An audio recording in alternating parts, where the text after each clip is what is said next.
All right, guys, considering what's going on in the markets right now, there's a lot of people asking me about what stocks are good to buy. There's lots of markets crashing and there's some bargain discounts out there. And there really is opportunity to double, triple your net worth, or at least become wealthier in a shorter period of time than you've ever been able to do before because of the opportunities that are out there. Now, unlike most of those gurus that are kind of doom mongering and promoting all of this, I'm actually going to show you a real tangible way of applying that so that you can actually have a piece of that pie. And I just want to give some ideas on how you might approach taking advantage of some of these opportunities, because I did a video on the Facebook and the Meta and the Microsoft and Amazon and all the rest of it, and we saw that the stock prices were low, and I alluded to the fact that yes, the technicals, the price is low, but the value is what you get. So, you know, there is a difference, and you need to make sure that you're paying attention to both of those dynamics in order to get the best deal. So what I thought I'd do in this video is dig a little bit deeper on some of the stocks that are presenting themselves as a great stock to start looking into and considering what I'm considering putting my money into, or how you might go about doing that. Okay, so first thing I'm going to do is I'm going to go over to Yahoo Money, and one of the ones that I'm looking at is Exxon Mobil. Now you can see here on this stock screener, Exxon Mobil, Chevron Corporation, for example. There's a couple of energy mineral-based companies that I'm looking at, and I'm going to start just looking at Exxon, and I'm going to dig a little bit deeper. So this is Yahoo Finance, okay? And when you go over to Yahoo Finance, you can type it, like you'll get to the home page, and it'll be covered with news and all these kind of entertainment material. I don't pay too much attention to that. So what I want to do is I want to go straight over to the stock, and you can see the share price is 99.12 per share. That's $99, just over $99 a share. And you got some information here like the PE, the EPS, the market cap. And I explain what some of these mean and why you might want to pay attention to some of these. And in this video, if you watch this video, you're probably going to learn more than you've learned trying to stumble your way through how to take stock tips and all the rest of it. So that's my goal for this video. So this is the basics, but what we're interested in is the financials. Okay, we're really interested in two tabs: the financials tab, which has got the three income statements, the three statements, financial statements, income statement, balance sheet, and cash flow. We also want to look at some of the statistics as well, and I'll show you kind of how we're going to use these to drill down and have a look at whether or not this stock's a good stock to buy, right?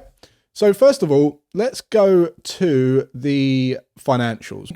So on the financials, you've got the income statement, which is the net earnings, the earnings of the company. And then on the balance sheet, you've got basically assets minus liabilities.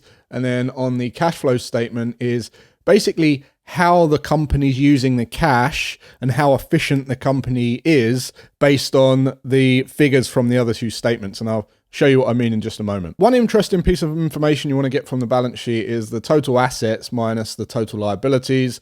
And that will give you the total stockholders' equity, okay? And that's an important number to remember, because let's take a look at the statistics. So you'll see on the statistics, when we look down, you've got share statistics, and you'll see the shares outstanding are 4.17 billion, okay? Now, the way that we get the book value per share, which is down here, 42.55, is you want to divide that shareholders' equity by the shares outstanding, and you'll get the book value per share. Now, another important metric here is the price to book, PB, okay? And some of you might have heard of this.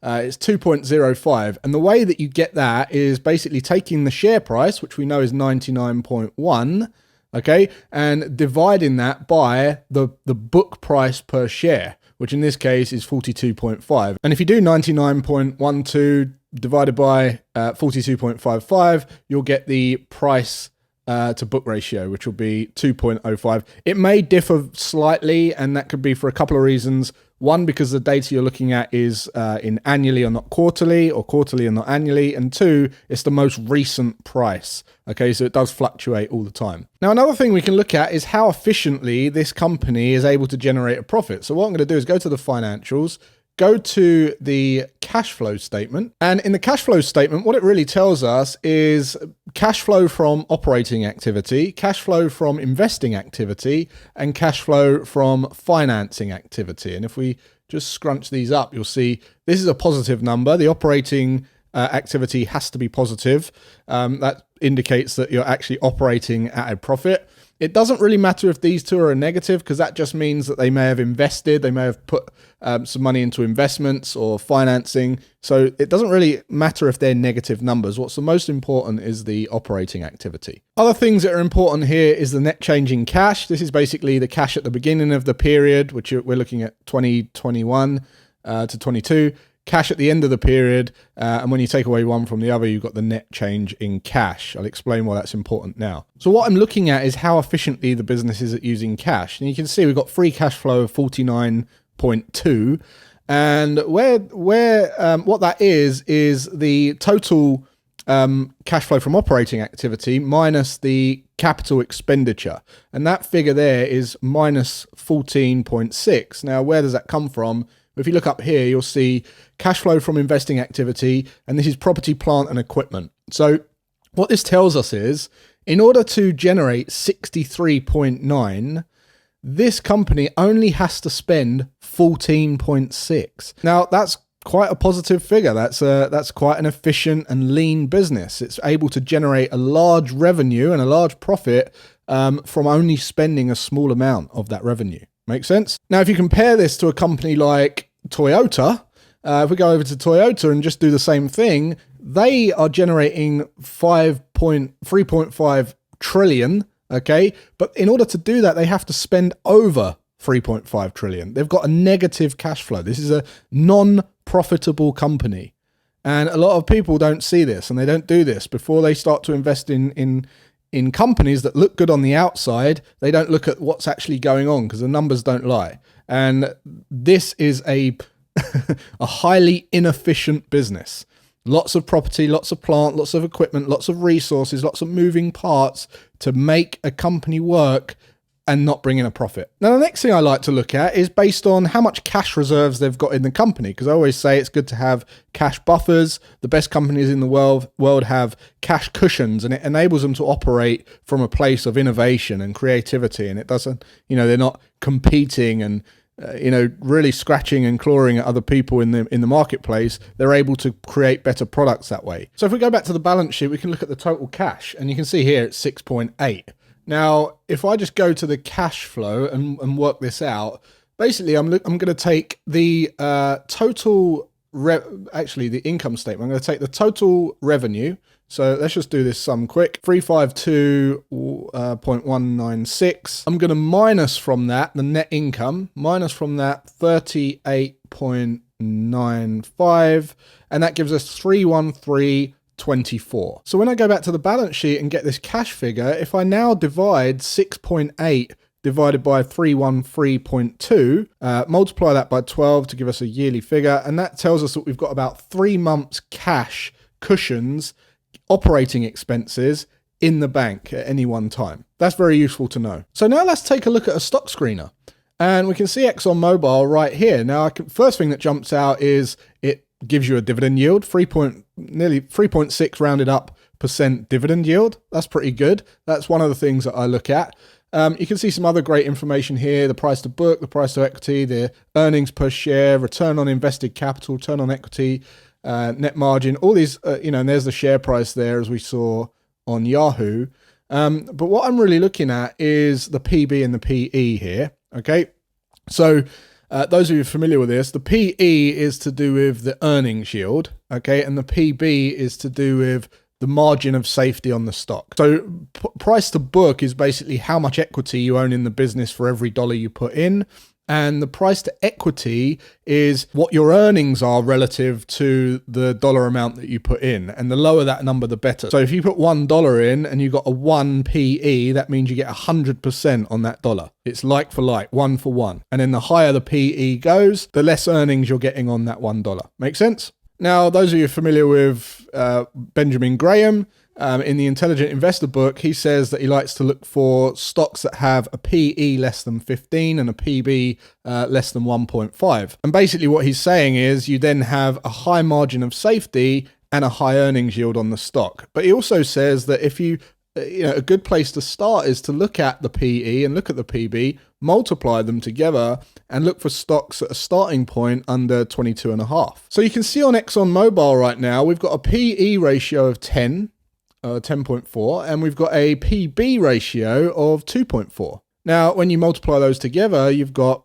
24. Okay, now that's pretty close. So I'm not just saying that this is something that you ought to jump into. What I'm saying is you need to know the numbers, because you can see that we've got a strong buy signal here on this stock screener, and I hate signals. I hate signal services because yes, that's a strong buy, but if you're buying it because this says strong buy and you don't actually know why you're buying it and you don't know the story of the company, and we could go on for hours and hours on qualitative analysis where we're starting to look at understanding the product and the company and building a story of why we want to be part of that company and why we want to own a part of that company, and do you understand the products, and is it a very simple product to understand? Do you use the products yourself?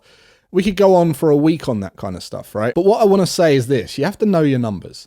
And when you start going into the qualitative side, like, we are going to continue to use energy, right? And the biggest energy companies in the world right now are being penalized to make them more green. They have to comply and they have to become more green. So they're all moving in the direction of innovation and human evolution and green carbon footprint for the planet, and et cetera, et cetera, et cetera. Okay, so this is a great place to start. Ultimately, you never want to take stock tips from anyone. You want to understand why you're buying a stock, because that's the way that's going to allow you to buy the stock in line with a long-term strategy where you're actually going to reap the rewards, where you're going to benefit from the passive income that comes from having these stocks.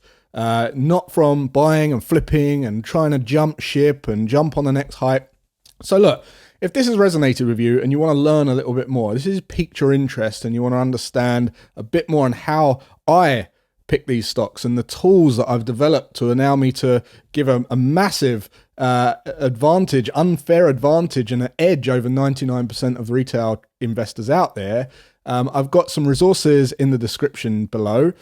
I would recommend you checking them out right now. And if you've got any questions on this, let me know in the comments. And finally, just subscribe to the channel. If you got value from this, I'm always going to be delivering more of this. Make sure you subscribe to the channel. 76% of the people that watch my videos aren't subscribed to my channel. So hit the subscription box, hit the notification box, and until next time, have a great rest of your day and weekend, and I'll see you then.